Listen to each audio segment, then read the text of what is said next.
Welcome back to another episode of Lead Stronger Longer.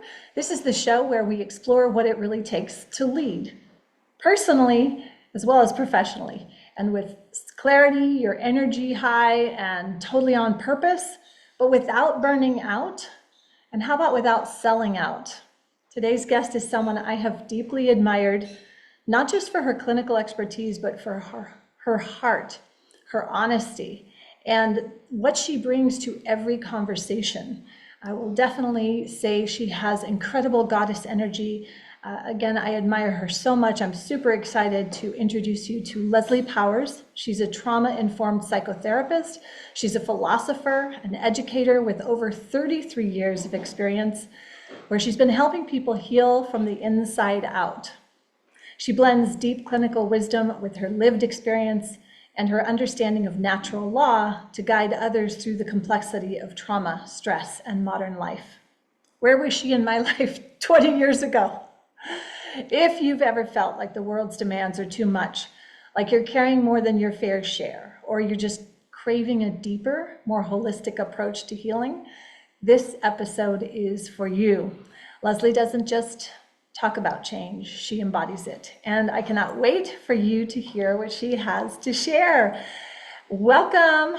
I am so happy that we have finally had the moments to come together and converge here and talk about change. Your hair, it's so gorgeous. Oh, it's shorter now, yeah, than my picture. Thank you, Yeah. Anna. I appreciate being here, and I really appreciate that warm welcome. It kind of brought me a little teary-eyed to be seen and appreciated in that way. Oh my gosh. You followed some of my work. Yes, it's so true, and I'll tell you, I think that like everything that I read in your bio, and when I've been following you, so I've had my own experience with trauma and really trying to heal others, and didn't go and get what I needed, and everything that you've put out has spoken to me in such a level that has, I mean, it's so subtle and so, I want to say this, feminine, in that it allows for this receiving as opposed to shoving it down, which I have a very, as I'm learning now, these balances of masculine and feminine. And I just really honor and appreciate and admire so much your feminine energy. It is beautiful. It is strong, but it is so beautiful. Okay. Thank you so much. Yeah, really, I think that theme that you're identifying really is congruent with what I have wanted to share today. So see Good. where this goes. Yeah. Awesome. So we always like to start with your favorite, I'll say grounding quote, mantra, something that grounds you. What's that? Maybe it's a phrase, but something that's carried you through hard moments, through even like you stepping into this leadership role that you have embodied now. What would that be? Yes, this question about a quote was a little bit hard for me, but I have had a quote that's been popping into my head a lot in the last few months that really has been talking to me, and I think it's relevant to the things I feel are important to talk about now. And it's a Rumi quote that starts out beyond ideas of wrongdoing and right doing, there is a field. I'll meet you there. When the soul lies down in that grass, the world is too full to talk about. And I think that, it's an ironic quote, given that I am, a very avid student of natural law principles and the understanding of morality as being something that is inherent in nature, and that there is an ability to identify right from wrong, especially when it comes to the major violations of rights, right? So I'm not saying, in my interpretation of this quote, is not saying there's no right or wrong, or that conversation isn't relevant. It's very relevant. But we can get stuck in the ideas. We can get stuck in almost the dogma of a moral principle to the point where we forget our humanity and we lose compassion and care. And that is what I'm seeing happening in the world and on social media and in all this divisiveness that's occurring very overtly, in the world is this lack of a meeting place where the heart is leading, and where there is, an openness and a curiosity to understand each other and to understand what's going on so that we can unify around what's right, and and unify on those things that we have in common, that we can, our humanness and our desire to live a free life. If we can come to that place and understand each other and communicate and work through, then our power is going to be, much greater in the world, and our happiness. Mm, that is so, so lovely. And as you were describing that and talking, putting it out in in the ether, as you know, whenever we communicate things, but I heard you say if we could, and that every time you said if, there were two things that came up for me. If, and how come not when, right? Yeah. And and I love that quote as well. And listening to you as I have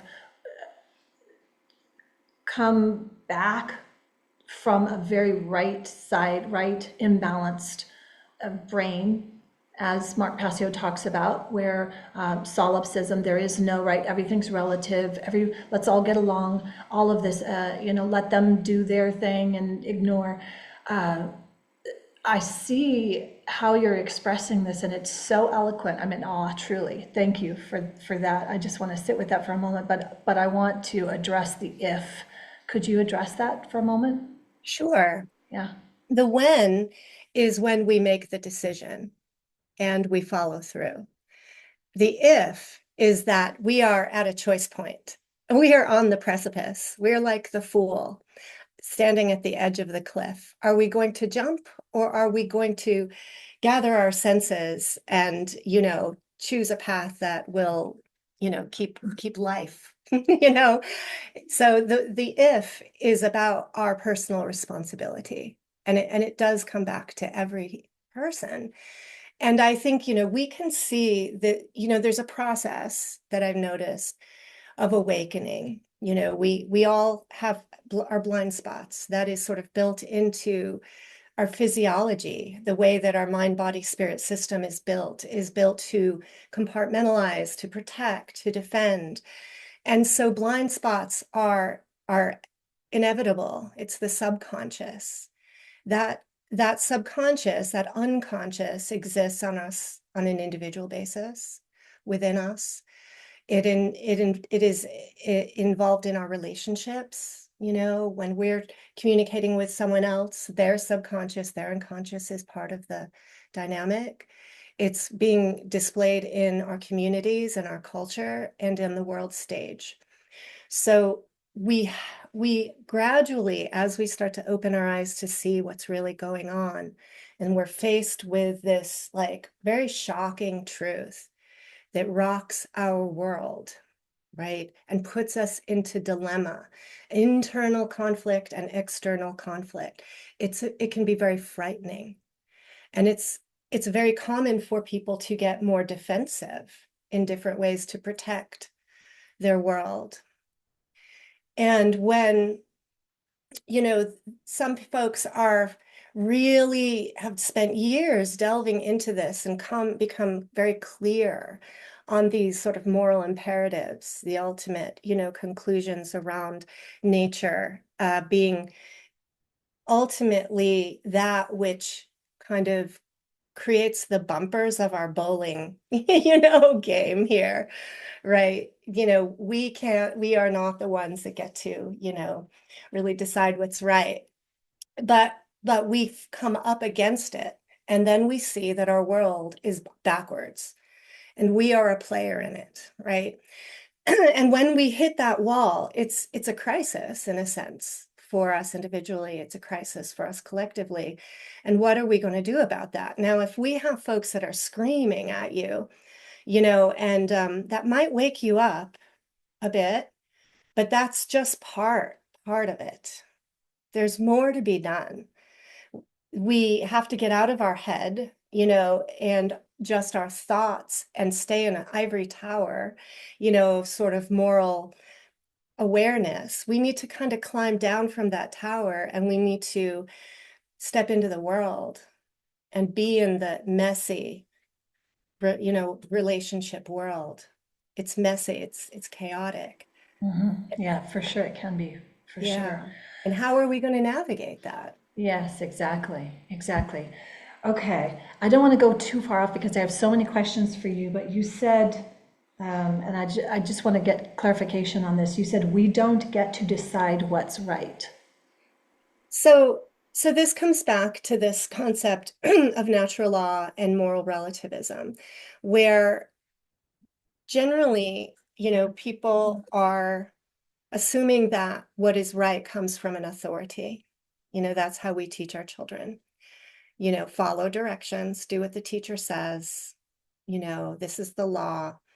And when one studies more deeply into the concepts of natural law, we come to this awareness that these cultural regulations, laws, rules that we have been told, we've just assumed are correct, we start to realize, well, wait a minute, these are man's laws, these are cultural norms, but they are not necessarily moral.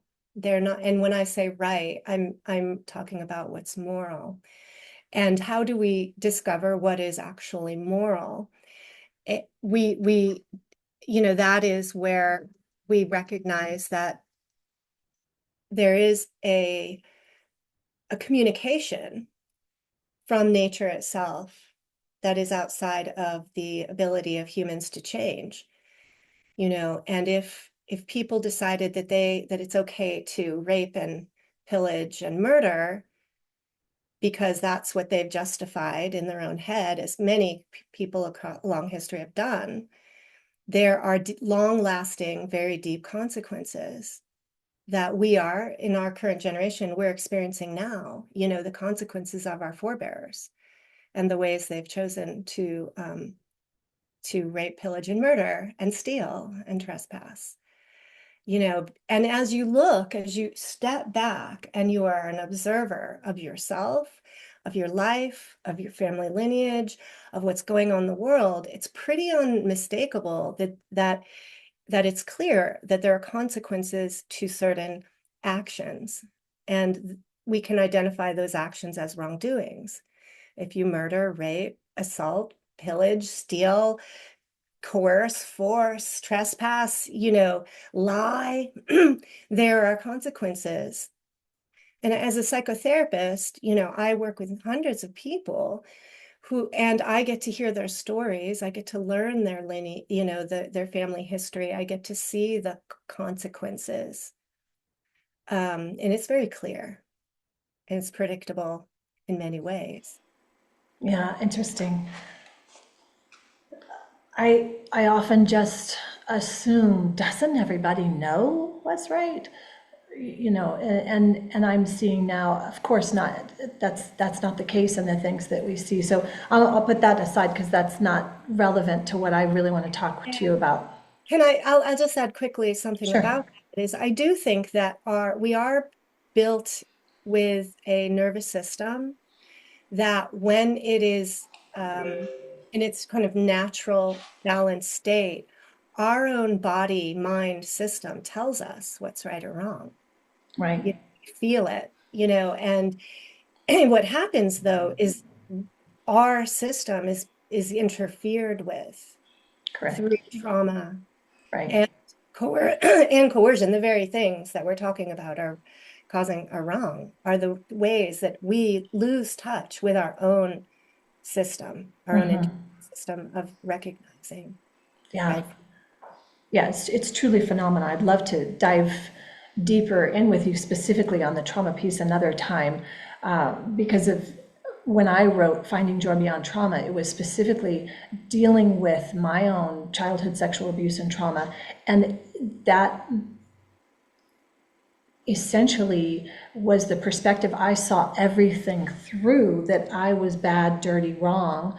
And then subsequent trying to get therapy and help for it, and wrong, people that didn't understand that concept of what sexual abuse is and what that does, a lot of it was, okay, it's your fault. So it then imploded in me. Now that I'm starting to work through natural law and understand what is natural, that piece of me that always knew that was inside me was strong and there, but it got buried because I believed what the authorities said, that you're responsible, and the authority of whatever, the church, the religion that I chose to participate in and agree with, those beliefs. They were not right.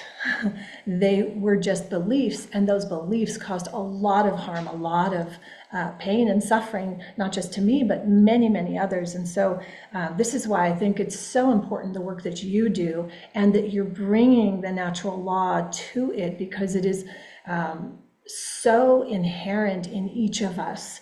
And when we tap back into that, anyone, even someone who has studied something that says, well, it's okay to rape and do this to someone that you consider is a Goya or a lowlife or whatever, that's, it doesn't matter. They're worthless. You can go ahead and treat them as horrible. They know within themselves that's horrible. And I think that, some of the things that Will talked about is that collective of what we're doing. Now, I didn't totally want to go off into that seriousness with this conversation with you, because being a leader, especially being a woman leader, and having the feminine energy that you have, I really want your insight on this. So would you take us back to a moment or maybe a season in your life that set you on this path?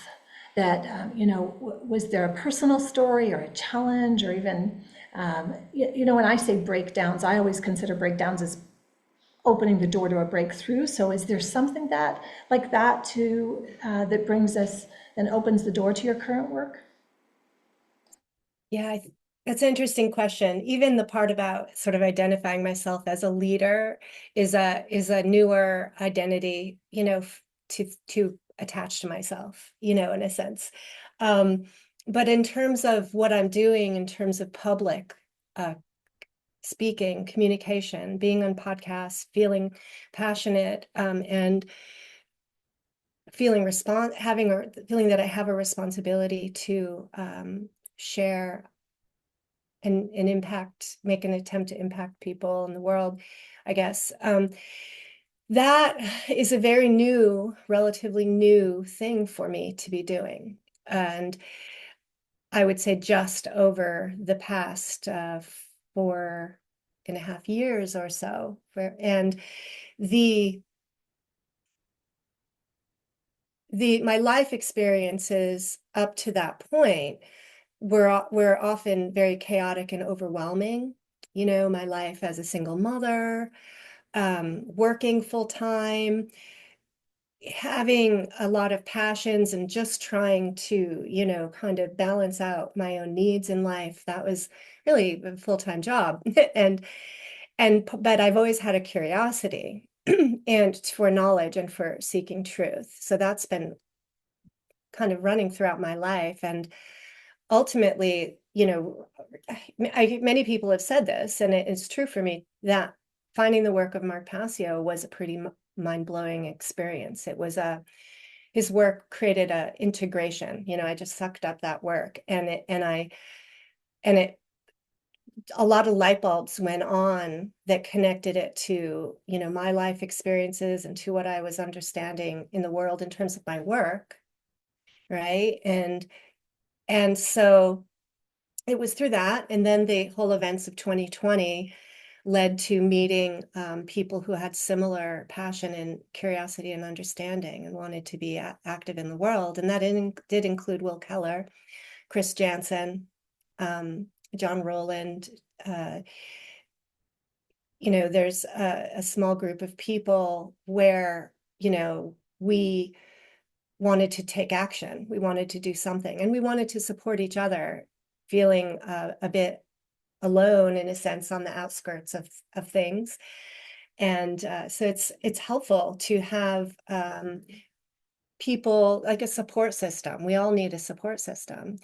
But it was in that context that I was able to go into my phone notes where I had written hundreds of ideas inspired a lot from Mark Passio's work and other things that I was like, I'm going to take these notes and I'm going to consolidate them into some kind of a presentation or slideshow. And that my original kind of Alive and Thriving series, which I haven't even actually finished, I have even more slides. And I think it's in 8 parts now or 7 parts. And that was the accumulation of all these notes that I had written down and then I organized. And that was sort of the beginning of this idea. And I wouldn't have had the courage or the real motivation had I not met these people that inspired me. I love it. You know, it's interesting when you were saying, well, I wouldn't identify myself or use that word of leader. And I, I wonder how many actually consider that. When I look at you as a single mom or you even as a social worker and doing what you do, to me, that's like the most important leader because you're influencing, right? You're not a dictator, you're influencing. And that's the thing that we forget is that in every moment we can influence and we are influencing. That's leading. And even for ourselves. So although, yes, whether you're a corporate leader, a business, all of that, and there is a time and a place for that, but the balance of this, of what leadership really needs to be in this time, in this day, and in this space, and where we'd like to get to that when that you were talking about in the beginning with Rumi, that is going to come from leaders like us. And stepping into that without this idea, oh, that you're a leader and I'm a dictator and this is what we're going to do. It's exactly what you're doing as I listen to you, and you are and you are embodying your space, your energy. I'm looking at your room and I'm seeing this beautiful, I look at the painting behind you or the picture behind you of the dancer, clearly someone who's in her body and beautiful and graceful, and the Qigong book on the shelf. I mean, just the little nuances, that's influencing. That's influencing me.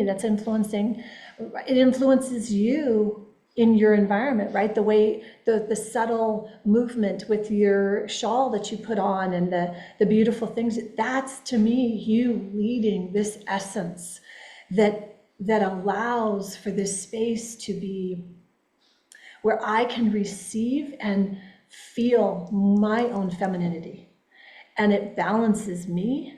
And I hope that it balances others who will see this, whether they're a man or a woman, but they feel that energy of that gentleness, the soothingness of a sense of fully being in your skin. So just wanted to say that.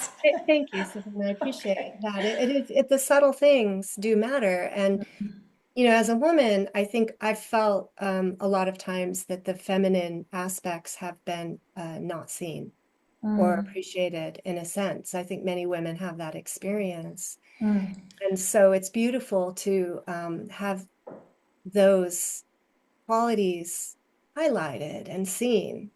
And I think more and more that we can, as women, especially like see and value other women, other feminine, the feminine in general. I think that this world, will be a better place. You mentioned about parenting, being a mother, and it's one of the most profound roles, of influence and leadership. And I think the world of parenting is very kind of masculine leaning around consequence, and rules and all this. And I'm not saying that's not good, but there is a feminine leadership around love and holding and nurturing that is really important and not really taught. And sometimes, we are parenting, a bit unconsciously. Right. And so a lot of our leadership potential gets sidetracked. It gets chaotic because of that. And what's helped me is some of the training I've had as a clinical social worker has helped me, because there is a strong emphasis on the boundaries and the awareness of the power differential. When you are in a place of, let's say, a therapist or a social worker, or any person that is being projected upon in some way, to have some kind of power, something that needs or wants, and to be sensitive of that, and to be very responsible with that, because there is a subtle power in being a teacher, a influencer online, name any role, right, that people Right. are looking up to.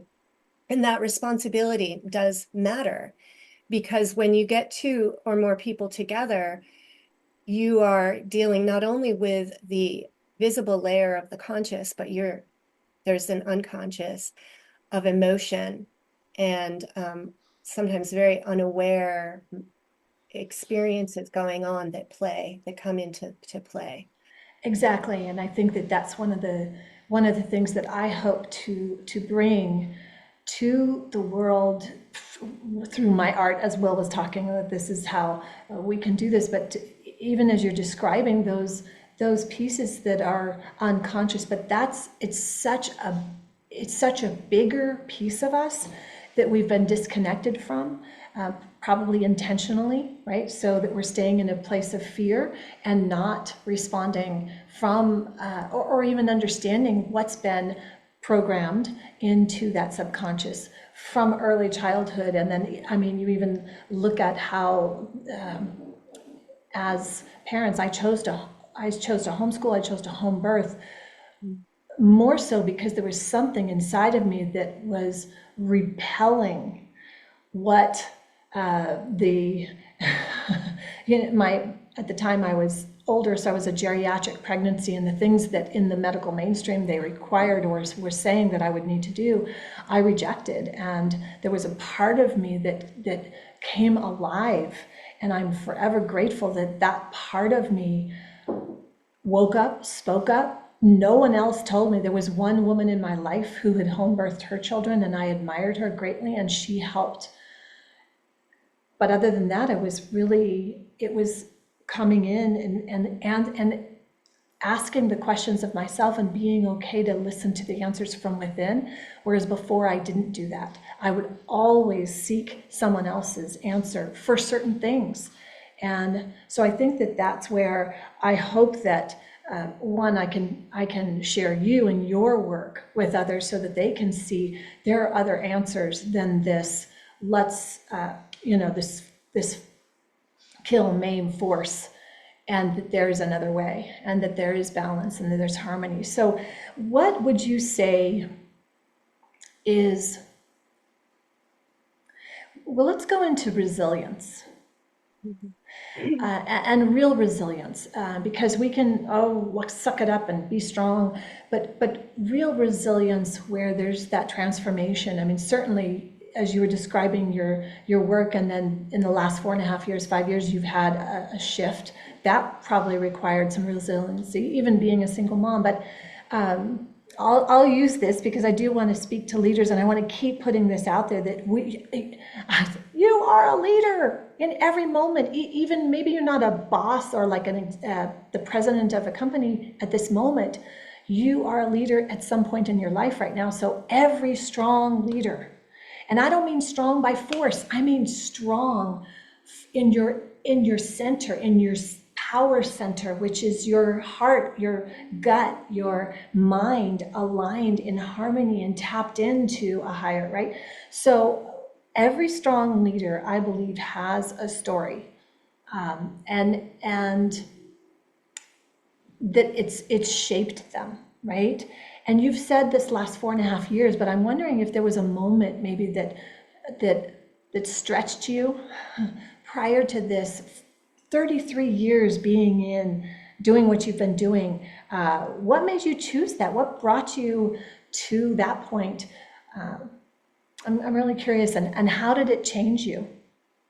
What brought me to the point of choosing this career and going down? Yeah, 33 years as a social worker, and especially trauma. Did you just decide, oh, I'm going to do that, or did something happen? Is there a story there? I think it goes back to, I mean, as a child, even I was always asking deep questions and having deep observations about, like, social conditions and how the difference that people treated girls and boys. And I reflected on things, and I was a bit, I went through a bullying, in seventh grade, which definitely had a profound impact on me because I was aware enough to see that I didn't deserve the bullying. And I was aware enough to see how there was a ringleader and how he controlled the people around him that joined in with him. And, so I observed those things.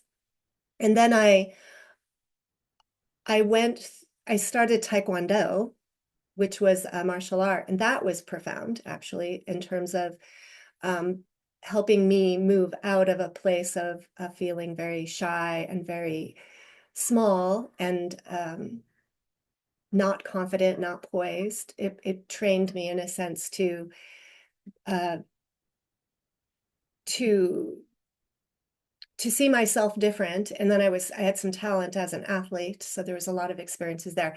It's hard to choose a moment because there's a lot of moments, there's a lot of experiences that shaped, and I wasn't consciously shaping. I very much was sort of responding to the world and trying to sort my way through it. But I did have a 10th grade psychology teacher who basically opened up my interest in psychology as a field. I was always interested in philosophy, but it was this psychology teacher, Mr. Williams, in 10th grade, that really did set the stage for me choosing to study psychology in my undergraduate. And then it was because I didn't want to work with rats in the research center, which, and I didn't want to do a PhD and all that college. So I went into social work, kind of a default. And I had a great curiosity about human psychology and about just people and the world itself. So it was really my curiosity and my desire to understand life and humanity and the world that led me into the field. And once you kind of get into the field, it's almost like, okay, here's a job. I'm going to do this job. And then you learn something from that job. And then you go to another job, and so it led to this very hodgepodge of broad experiences where Mm, then, my mind is very system. I have a systems way of thinking, and I look for the patterns and the parallels and, you know, um, and while that was going on, I'm having this very tumultuous relationship experience. My work life was always fairly smooth, but my personal relationships were filled with all sorts of blind spots and tumultuous patterns. And so there is a certain pain from those experiences that had another layer of forcing me to wake up. And what am I missing? Yeah. oh my gosh, so good. So I heard as you were going through, you said awareness, observation. These are so key for a leader. I think that when you said you could insert anything, but the taekwondo, especially because it's a practice, it trained you, and then you would see yourself differently. I think this is so important, and your ability to respond, right, from this place, your way of responding because you saw yourself differently. I think that that is really crucial. And then the curiosity, the desire to understand, I think those are not only traits but skills that every leader needs to develop and continue to hone. But you had mentioned blind spots before, and you and it's so interesting. You said your work was going in a direction that was orderly and calm and moving, I will say, it was going right, and then the relationship was going wrong, let's say, right? And then you mentioned the blind spot before, but you mentioned it here with this relationship, and I find it really interesting. What do you consider, because I love that you stayed curious and continue to stay curious and obviously continuing to learn, what, you mentioned it earlier, what are those blind spots? Why do we have those blind spots? What is it? And especially for you, this is me not judging. It's me like going, oh my gosh, she gets it too. She understands too, right? So um, why do we have those freaking blind spots like that? What is that? Why can't we have it all? And when I say have it all, like have an amazing relationship, I believe we can.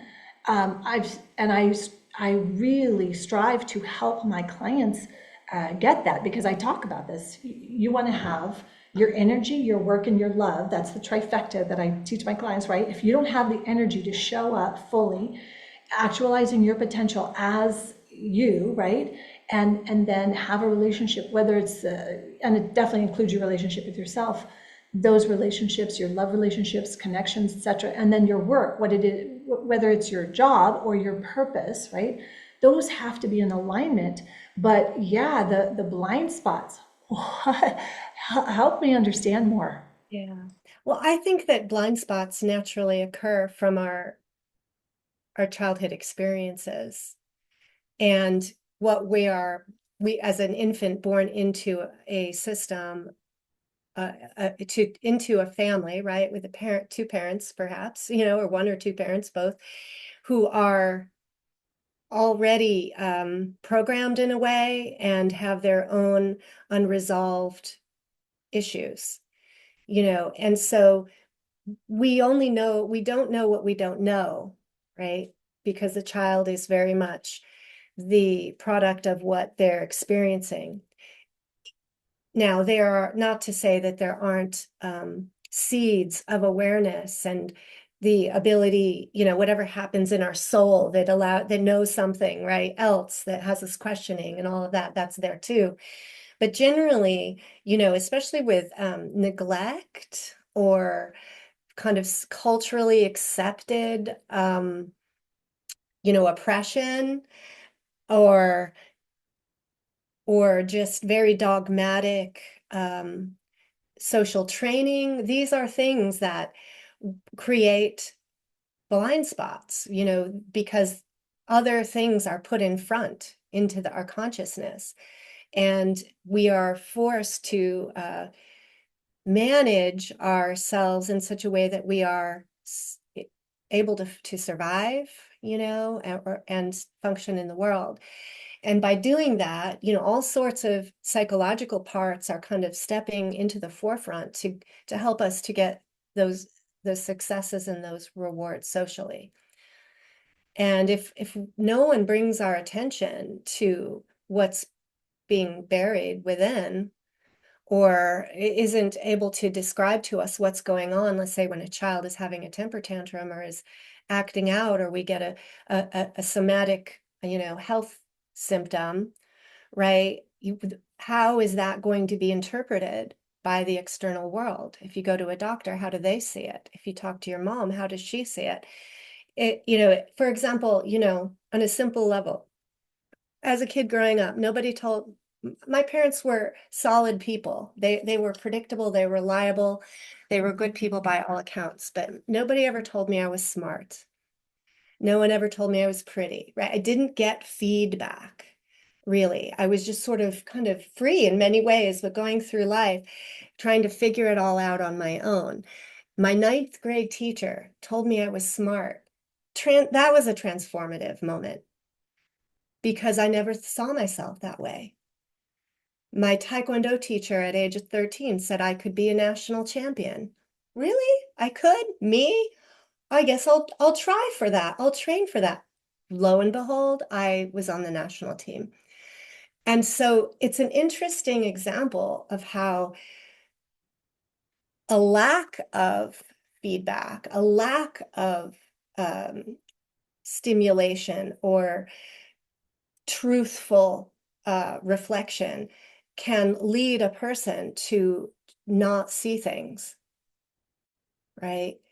And so let's say, you're in a relationship, you're picking a guy, it's like super fun, like makes you feel good, whatever, right? And your friends over there are like, oh my God, this is a disaster waiting to happen, right? They can see it. I can see it in my clients. I'm like, oh dear, like, no, I'm like having to hold back, you know, the fear I have, right?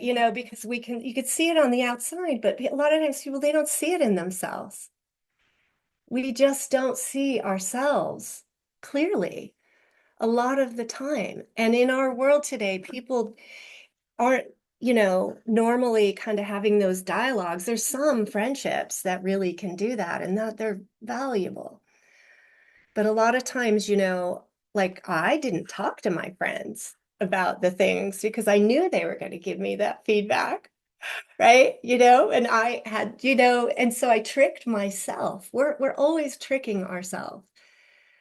And then, the more that you start to, get to know your own patterns and are honest with yourself, right? Then you can start to make different choices. But yeah. We all have. I love it. Yeah, for sure. I love that journey where you're sharing us the perceptions and the projections and then the key piece. And I think that this is key for any leader at any level is that feedback. The Mhm. feedback. So when you talked about the feedback, and then you tied it back into truthful reflection, because you can get feedback that completely like criticism that destroys someone, but then you can get the extreme on the other end, and then the individual's confused because it's like you were saying, you knew the truth, and I think each of us knows the truth at some deep level and we'll hide it from ourselves and then all of that, but this being honest, the knowing and the tricking that you were talking about, that's yeah.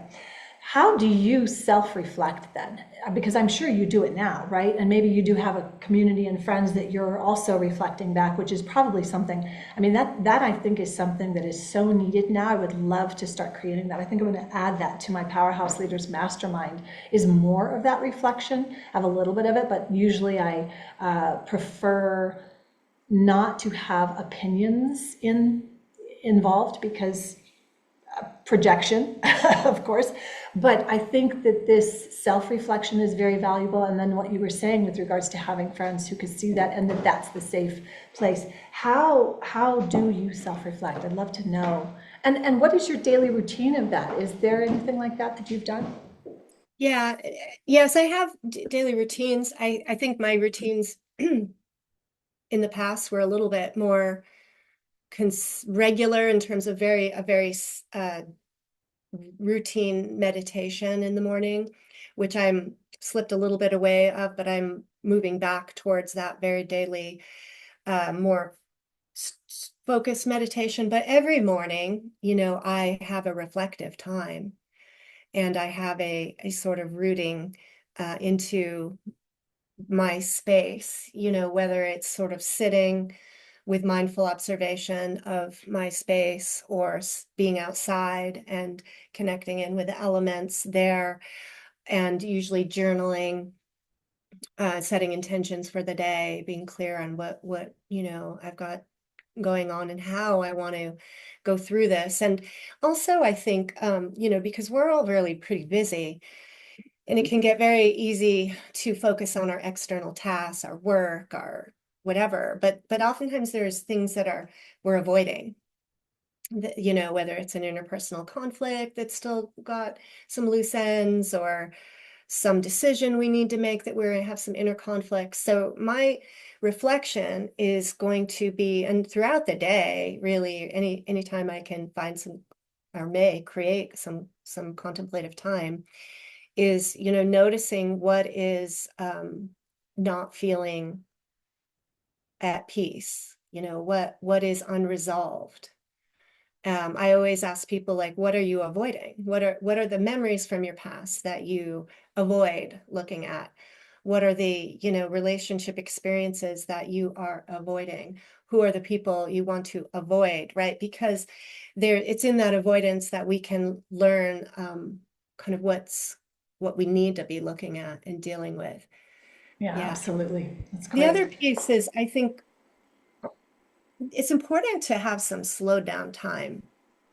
And our lives are, many of us are living in very fast paced lives. And that's really what the external pressures are kind of creating Yes. for us. And we have to get a handle on that and Yes. and choose to find spaces in between things, times when we're checking in, even if it's from walking, here to the bathroom. It's like, okay, what is going on with my body? What's my state here? Am I breathing? Where are my shoulders? Hmm. How's my posture? Hmm. What is my state? How did this conversation affect me? Do I have something going on here? Maybe I don't have time to deal with it right now, but I'm going to take note of that. I'm going to have this here. Later on, I'll come back to it. It's this kind of a process, I think, that is ongoing, not just, a meditation in the morning, but a way of being present with yourself throughout the day and coming back and just checking in on your somatic experience. Because Yes. a lot of times that our body is going to be the indicator. It's going to tell us. And our world is very much up here. And we've learned how to ignore our body most Hmm. of the time. And like even in school, if a kid has to go to the bathroom, they're told you can't until the bell rings a lot. And that's maybe not all schools, but generally many jobs, like if you're a teacher, you can't go Hmm. to the bathroom when you have to go to the bathroom. You have to Right. wait, right? And Yes. things like that. We're training ourselves from childhood to ignore what our body's telling us. And we do that too Yeah. well. And to the point of Yeah. missing out. Yeah, exactly. And I think, again, that's part of the intentionality to disconnect us from our wholeness. And yeah, so well said. It's definitely important for folks to do this. I realize our time, and I always try, oh, I'm going to do a 30-minute. It's like, oh, there's so many, it's so exciting. Well, I can't let you go until I get your books, because book recommendations are one of our favorites. What would you say? And I've been going to 1 to 3 books now. But is there a Okay. favorite book? And if there's 3 of them, we'll take them. But favorite book? So this book I read when I was a teenager, and it's called it's backwards, Gifts from the Sea by Anne Morrow Lindbergh. And I had forgotten about this book, but I remembered it recently as I was starting to do some work with women on relationships. And I realized that this book is all about relationships. And it's a beautiful reflection Anne Morrow Lindbergh had when she went to the beach and was looking at all of the different types of shells and how they're metaphors for different aspects of our lives and the kinds of relationships that we have. And so that's very relevant, I think, to how I'm thinking now, where I'm wanting to go with my work more is around the awareness of ourselves in relationship with others, in relationship with the world itself. So I think that's a cool book. Beautiful. And Awesome. then a book I've read recently, which is I just think is an excellent book for people who care about truth and freedom to read. It's a very good summary of, you know, classic psychological teachings of like Carl Jung and um, even some Eckhart Tolle. But this is from Colin Davis, who's I consider a friend, and it's Transforming Darkness, a Shadow Work Toolkit for the Red Pilled Initiate. And I think he did a great job in summarizing what shadow work is and how it operates and how it plays out, not only externally as we start to see it all happening collectively, but how it comes back to ourself in our own personal shadow work, which is essential work right now. So I would say everybody needs to read this, start to really look at your own shadow work and find some ways to approach that work responsibly. Incredible. Okay, exciting. I love that. Two new ones for me. I'm super excited. Thank you for those. If someone today who's been listening and they felt a deep resonance with you, your story, where's the best place that they can go to learn more about you or to work with you or just to stay connected?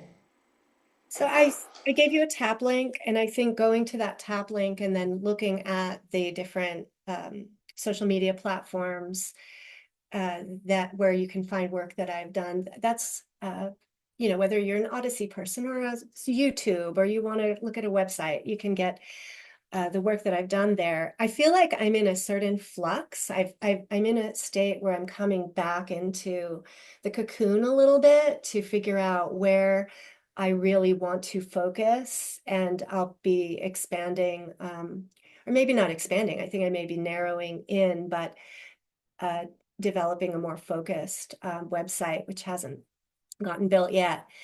I am involved. The most current, kind of project is Health Revealed, and that is a way of integrating my experiences in the social work field into a conversation about how our healthcare system has been really hijacked by the concept of statism or government and the authority-based rule of our healthcare system. Very important work. That's a Yeah. meaningful project. Yeah.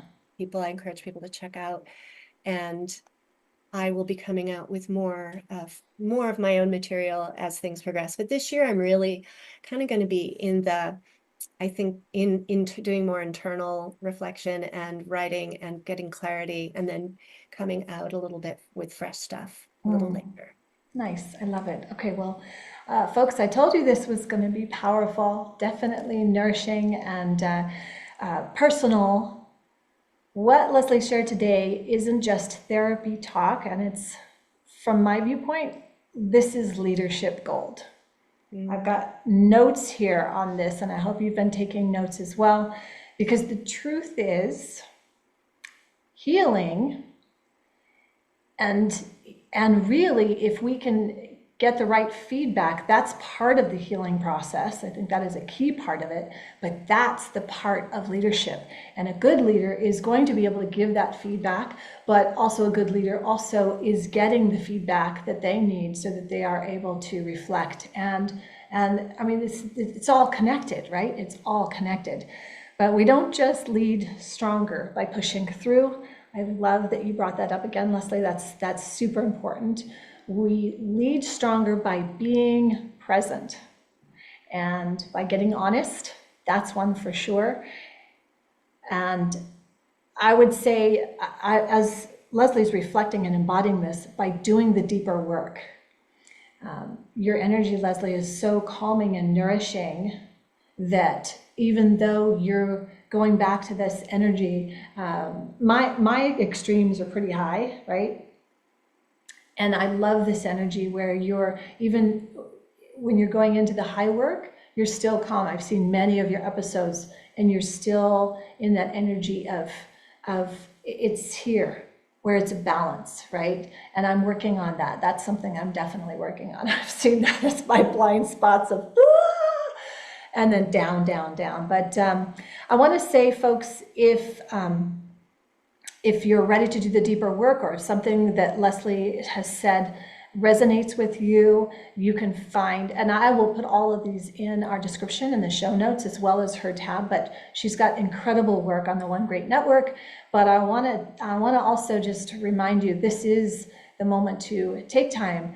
If it's slowing down, then slow down and reflect on some of these moments that honestly I think pass us by so quickly. But when we start to do the inner work and we honor the feelings, honor the emotions, and as Leslie was talking about, acknowledging them, even if you can't handle them right then, you at least can acknowledge them and go, yeah, I see that. Ooh, there's that, and we'll get back to that one.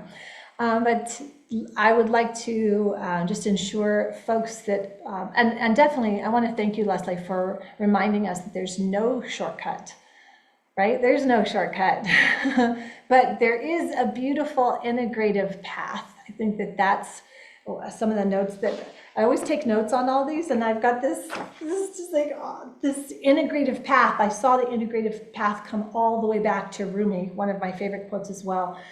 And I want to set that intention of seeing that field and co-creating that field where we are in harmony, where there is that balance, and that we keep growing, and those blind spots that as women leaders, we can be there and hold that space for each other, even when it's not a specific, like, okay, I'm going to hold the space for you. But in this moment, I know Leslie would agree with me that we are holding that space for every woman leader, for every leader, but definitely for women. There's a definite energy or a shift that happens within women who feel like they have to suppress certain things.